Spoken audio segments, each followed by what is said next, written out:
Chớm á. Ta con slat ta chơi ca nè. Ừ. Ừ.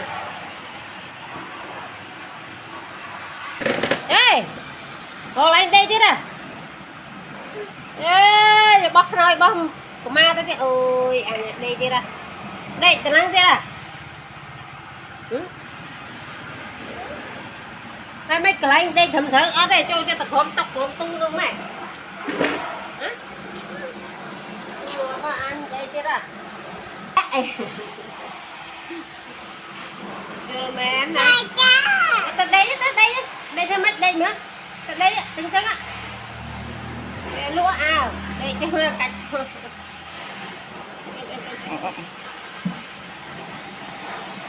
Còn ngon á anh ơi.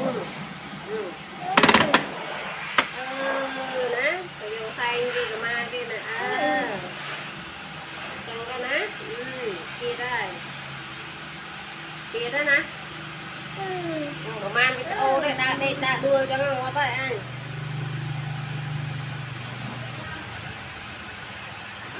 Đây măng mắng đây trắng. Lên trên nó mà đây ra ai.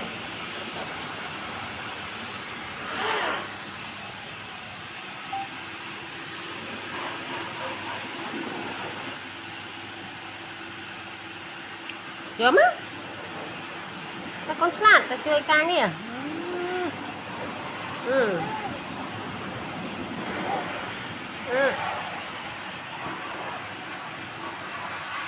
Ê, ngồi lại đây chứ nè. Ê, bóc rồi bóc của ma tới cái ôi anh đây chứ nè. Đây, tao năng chứ nè.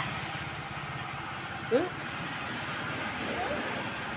Hai mấy cái anh đây thầm thở ở đây cho ta khóm tóc khóm tung luôn mày. Hả? Có ăn đây chứ nè.